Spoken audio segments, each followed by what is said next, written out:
Hello, our dear viewers. This is Noah, and some of our customers have been asking about our mentioning of Mint Mobile, and they were asking, as you can see, this is a Galaxy S7 Edge.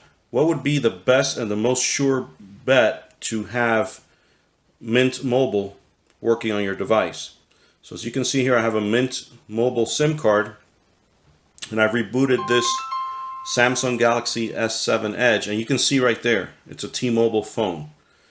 So that would be your absolute best bet to ensure that you're getting Mint Mobile service. Why? Because Mint Mobile is using T-Mobile's signal or towers. So upon inserting the SIM card in there,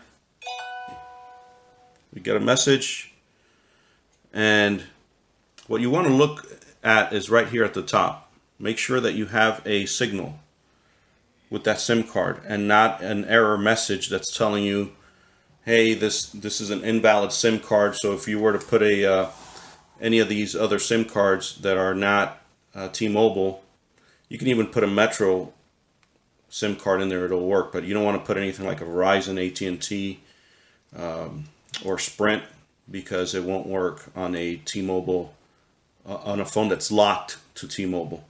But you do want to make sure is that the phone is absolutely unlocked and paid for.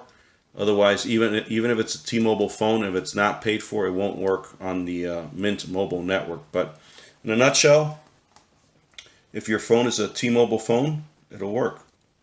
And just like I showed you there, you have the Mint Mobile SIM card in there, and that's all you need, just a T-Mobile phone. So hopefully this helps in making your decision, because Mint Mobile has plans as low as $15 a month for 2 gigabytes of data.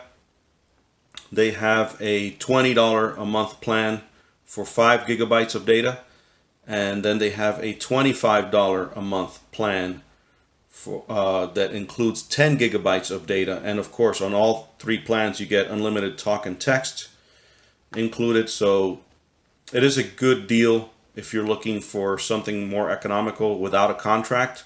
So if you want to go with Mint Mobile, you can start on a 3-month trial for $15, and that's 2 gigabytes a month, and then see if you exceed that data. If you do, then when the 3 months are over, go ahead and get yourself the 5 gig data plan for $20, or the 10 gig data plan for $25. So either way, it is a good deal. It just depends on your needs. So you can kind of analyze now even what your current amount of data that you're using and take it from there. But you do want to make sure it is a T-Mobile phone, and therefore you can just put in the Mint Mobile card, and you want to make sure the T-Mobile phone that you have, that there's no financing on it. So you want to make sure the phone is 100% paid off. Thank you very much. If you have any questions, please comment below, and I would be more than happy to answer them for you. Thank you very much for watching. What I'll do is I'll post down below a link to the Mint Mobile service plans, so you can quickly just click on the link and it'll take you to the service plans and see which one is good for you. Thank you very much for watching.